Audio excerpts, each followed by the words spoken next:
If you want a real life example of someone who folds in their lead generation with their life and went from struggle bus to 100% thriving with an amazing life and business, you're not going to want to miss this interview with Joanna Chaffee. If you just landed here, my name's Alisia Krastel, and we create videos here to help you grow your real estate business with really powerful and simple systems while you have an amazing life. So if that sounds like something you're into, make sure you hit the subscribe button so you don't miss any videos. Joanna Chaffee is a real estate agent in my state of Maryland. She is also licensed in Delaware. She is a single mom. She has went from single agent to team to back to single agent and is flourishing. She does a mix of lead generation through organic, paid referrals from vendor partners, and she owns 4 homes, 2 which are rentals for passive income, all while being a mom of 2 teenagers. And they've traveled around the country in an RV. That her daughter has played soccer in Europe, and also they went to the Eras Tour in Brazil together. Hang with us for a few minutes and she's going to share a very candid picture of what the back of her business looks like and what her life looks like doing business this way. She's doing all this while selling $78 million in real estate each year. What are you most proud of doing? So I don't know. I guess I would say that I just keep going and like I'm not scared. I just keep, yes, there are hard times that come, but you just keep going. And I'm not scared to buy houses and I'm not scared to just keep trying. And I don't regret any of the teams that I worked on or the people that I met along the way because I did make good relationships with those people that I get referrals from. I feel like I get more referrals from other agents than I get from my actual clients sometimes, which I think is sometimes a bigger accomplishment than getting a referral from a past client because it's somebody else in the industry that they are like, we trust this person. We know that she's going to do a good job and take care of our client. That I don't work in that area of Maryland or I don't work in Delaware. That I'm going to send my clients to work with this agent. You're good for it. Yeah. And agents are harsh, so if they think you're good. All right. So Joanna, take us where it started from going from a team to a solo agent, what that mindset was like, why you did it, and how it looked like then and how it looks like now. Okay. So it may even take back to starting is how I got into the team setting. Yeah. So when my kids were really young, I went back into the real estate industry, but I started a business as a transaction coordinator and started my own business as a transaction coordinator because my kids were still really young and I knew the real estate industry and I wanted to be involved in it, but going out on appointments and showing houses was going to be tough because I didn't have someone to watch my kids for me to go out on appointments.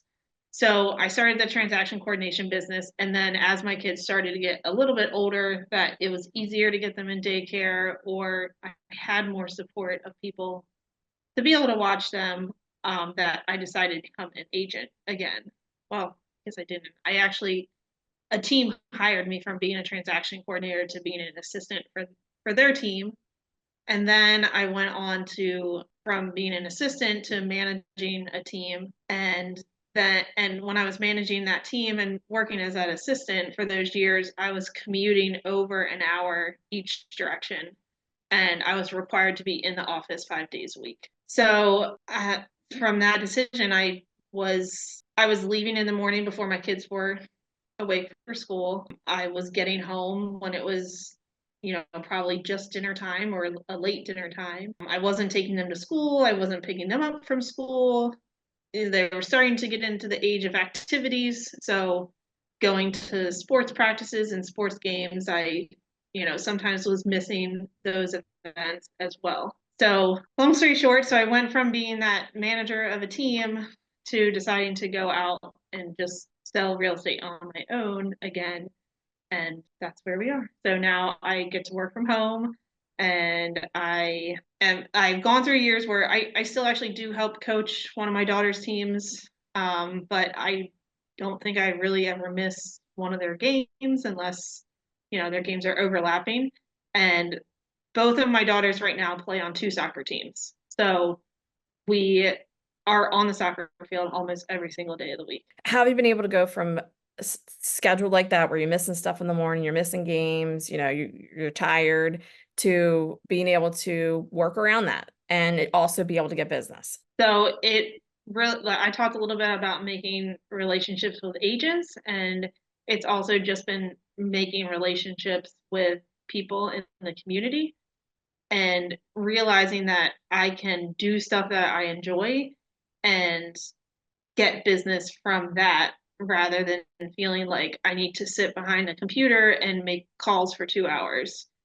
That when my kids were younger, I was going to the gym and like they would stay in the class, like a classroom while I was working out. And I made some really good relationships there where people refer business to me from that. I go to spin classes. I would get listings and buyers from talking with the spin instructors or the other people in my classes that I was attending to or talking to at the gym. I get clients from other parents on soccer teams, basketball teams. So it was really just realizing that having those relationships with people and talking to people that I could lead generate without actually sitting down and saying, I'm going to spend 9 o'clock to 11 o'clock in front of my computer and phone just making phone calls. And that's what we're used to, right? Like we hear that. So I remember us having a conversation. You're like, well, I haven't been really going to the gym and I've been like missing the games. And then it was like, well, you don't need to do that. Like you're going to get business by doing those things. And you're like, yep, I did. Like then you did exactly that. You got it from doing all the things that you were missing that you weren't doing because you thought you had to lead generate a certain way. Correct. Yes. True story. Yes. True story. Okay. Very true. And you're just, I mean, there's nothing wrong with any size business, but it's not like you went from struggling, and I asked before to make sure I could say this. You were struggling to pay your bills. You were on the struggle bus before, and then you took this leap of faith, and now you're a solo agent. You're doing 7 to 8 million a year, and you're doing all these things with your kid. You're averaging about 2 transactions a month. Everyone loves you. You took your kids on a tour across the country in an RV, right? By yourself, just you and the girls. You have a Right. boat that you work on by yourself. You took your kids to the Eras tour in Brazil. Like you don't have like a struggling life after leaving. You have a big life, and you also own 4 houses and two of Yes. them are rentals. Correct. Yes. So what's the mindset that changed there between that to where you are now? Or where you, I should say, not where you are now, like you've just made the next leap. Like you said, I can't remember if we were recording, but you just said, I just not scared, I just keep going is one of your superpowers. So how do you do that? So I think part of it is having the confidence and knowing that you don't need someone else to guide you. I mean, you still need people to guide you, but that you don't need someone paying your like saying, okay, here, I'm going to give you the money. Like you're going to make it work and find the money or find the way to get the sales done, and you're going to give good customer service. And I think just really building that confidence of knowing, like, I know the real estate industry really well. And it's just making sure that I'm remembering that and that I bring a lot of knowledge to the table and I can teach my clients the information that I have and know that I'm going to provide that to them. So I think it's just getting over that leap of faith and getting out of your comfort zone that somebody knows better than you.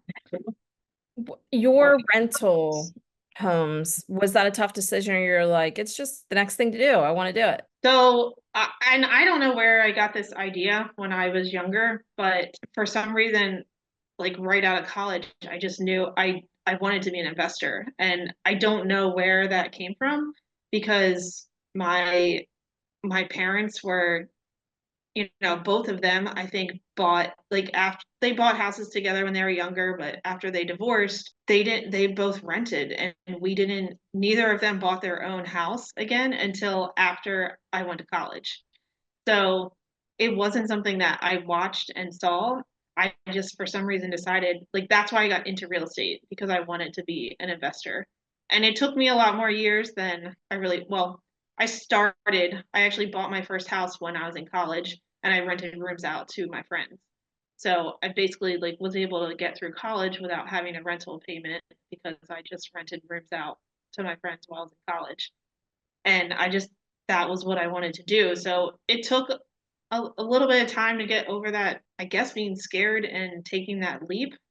But once I did, then that's like that's what I want. That's what I want, that residual income of owning rental properties. And you're also helping other people out that you don't realize. Like one of my tenants, she was a homeowner before and she's just like, I don't want to own a home anymore. I don't want to worry about that. So it's it's nice to just be able to provide that to someone Didn't else. one of your tenants say, hey, can you buy another house? Because we need more, like, we need either need another house or we know someone who needs a house. Well, she's always asking me if I have other places because her friends are like, she just says she has a good landlord and she's like, does she have any other properties that we can rent? And I think she's thinking when her kids leave, she's not going to need such a big house. So she's like, well, you just have to buy a smaller one and rent that to me. When you take care of people, this is the stuff that happens, right? If you were a horrible landlord and didn't really take care of them, they wouldn't fill your pipeline like that. Like, it says a lot to who you are.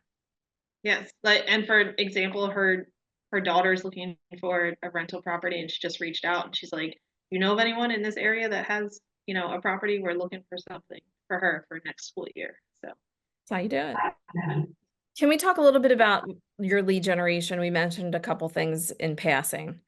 And full disclosure, before the call, you're like, I don't even know, like almost a little imposter syndrome. And then when we walked through, it was like, look at your numbers, like what you've done. You're like, yeah, I am pretty good. I'm pretty good. So what do you do? Like, give me some specific examples of lead generation that you do. so last year, so it's basically getting and being around people. I would say like being around people and then also like being present on social media and not in the sense that I'm posting like this house is under contract and this house is sold or here is what's happening to interest rates. It's just making relationships with people on social media um, that you might not sometimes see in everyday life.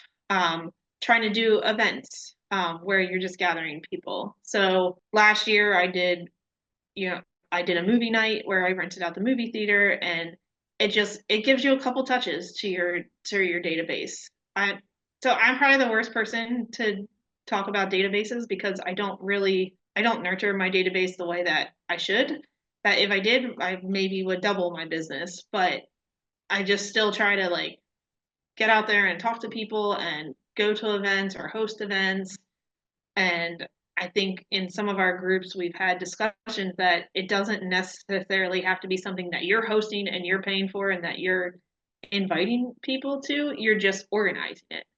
So those are the things I focus on. Like I'm telling, like when I went to the YMCA, I looked back. I think one year we were having a coaching call, and you said like, where's your business coming from? And I was like, I don't even track where my business is coming from. And I went back and I looked and I was like, okay, this was a person that I met at the gym, and this was a person I met at the gym, and this was my instructor's daughter and son. So it's making those relationships. Real connections, right? Everyone's like, well, what do I need to post? What do I need to pop by? It's like, it's not about all that. Like all those things are a reason that gives you a reason to have a conversation with somebody, but you can just have conversations with people like, and show up. They'll figure out what kind of person you are and what you do. And you do a really good job at that. Sometimes I think people beat themselves up about like, I don't have a database or I don't have a specific plan. I like to have a communication plan for the year. So I know month to month to month. But if you don't have that and you're doing it, like,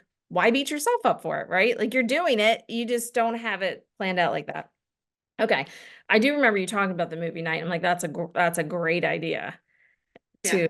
So you have your spheres referring you, your relationships, you have other agents. I know you do a little bit with Zillow.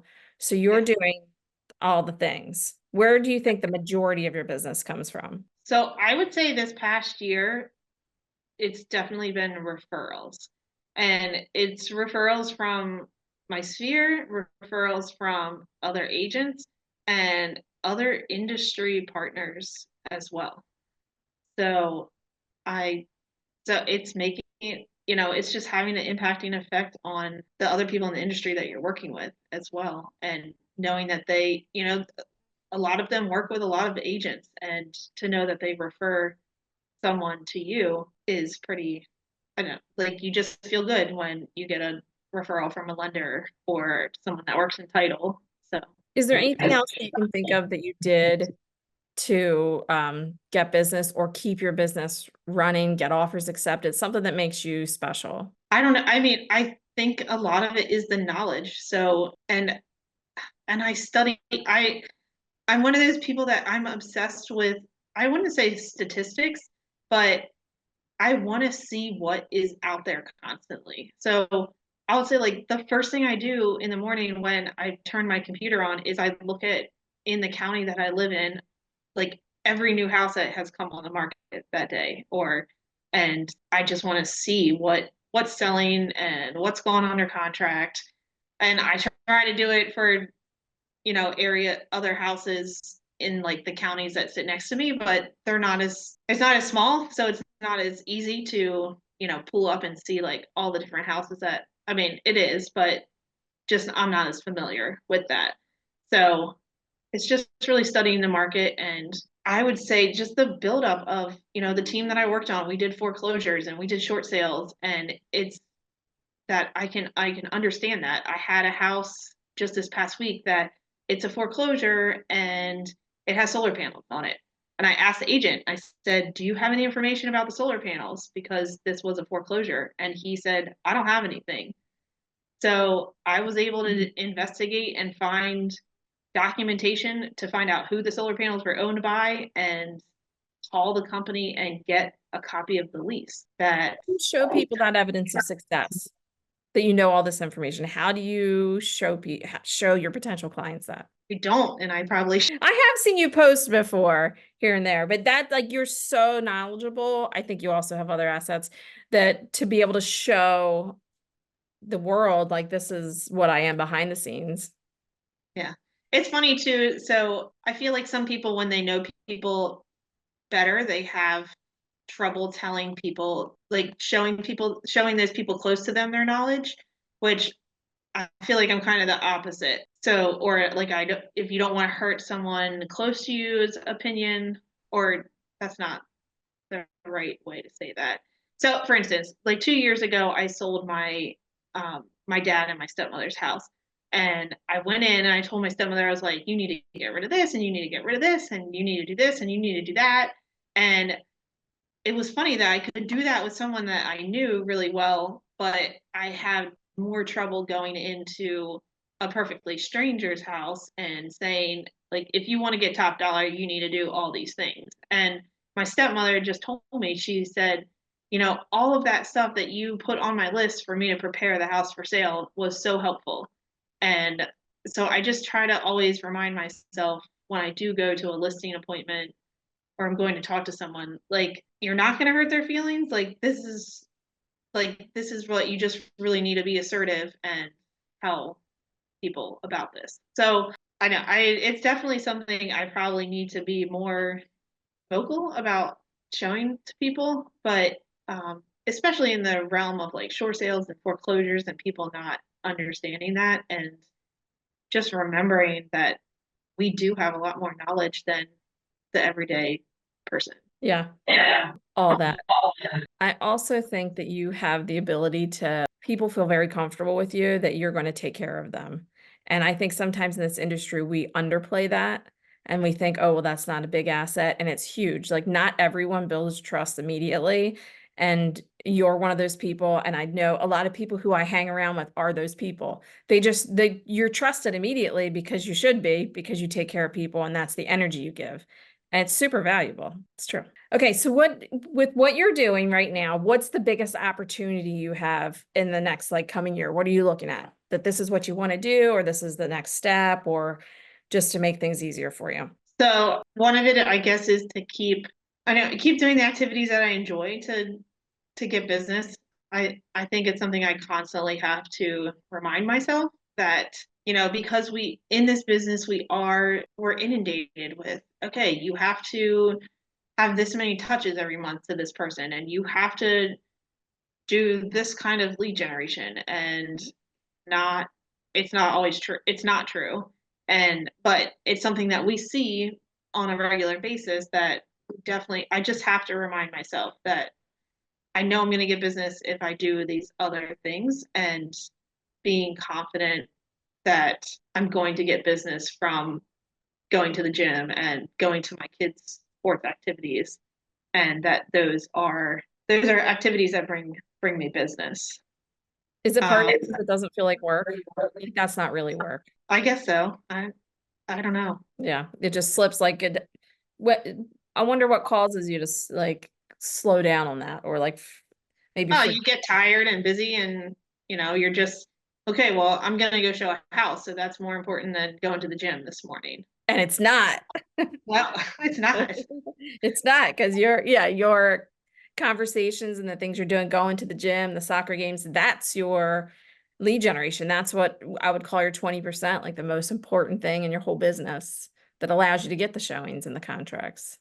Yeah. Yeah. And you just cycle through, you keep reminding yourself that. So, and like with talks of like the investment part, so it's kind of my goal to continue along that path. And the way that I have done it in the past has been to buy a place and live there and then move and buy something else. And I'm kind of over that right now because I've moved probably 6 or 7 times in the past 9 years.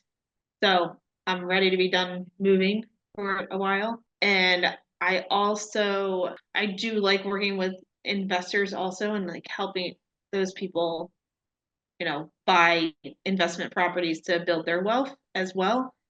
And I also like the aspects of a lot of those people are clients that I can work with during the day while the girls are at school.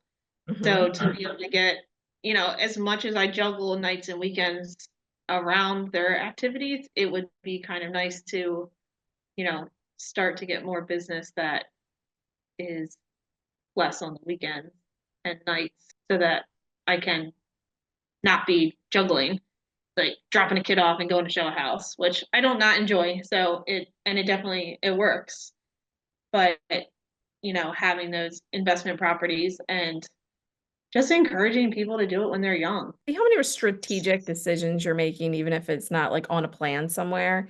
Like you're definitely thinking through about what you're leading with what you want instead of like what you have to do, which I really appreciate about who you are and what, probably why we resonate and are such good friends is that you do what you want, you're going to try to get, and you're not going to take something that someone else said you can't do because they couldn't do it and make it your own limiting belief. Yeah. Which is pretty cool. So if there's one thing that you could know earlier in your real estate career, would it have been? If somebody had a magic wand, was like, Joanna, I'll let you know this, what would it be? I mean, it might be that it's not a one size fits all business, that you can make it work and not have to do things that make you uncomfortable all the time. Like going to spin class and talking about, different, so like one of my clients was the instructor of the spin class. I like heard she was saying, oh, like my son and daughter want to buy a house, but I don't know how for them to do that. And I was like, well, listen, this bank does this awesome first time home buyer credit, and they bought it, within like 2 or 3 months. I had them under contract to buy a house. So just knowing that you don't have to make phone calls that you don't want to make, or go and door knock, or spend hours sitting by yourself in an office making phone calls that you dread to get business. I love it. Every agent should know that. From the get-go, every agent should know that. So Yeah. we're going to put like all your contact information below, but is there a spot where you love to be, where people should reach out to you first? I would say text messaging and Facebook are probably the two platforms that I use the most. Okay. I'm trying to get more savvy with Instagram and Snapchat, but With the help of your I, kids. I have to get my kids to help me out on those. So are you okay with people texting you Yes. from YouTube? Okay. Yeah. Hey, I didn't ask, but I want to ask now. What do your girls think of this? What do your girls think of you and doing this real estate thing? And So my kids are 15 and 14 now. And for a while, my 15-year-old was like, oh my gosh, like, I would never do real estate. I don't know why you do this.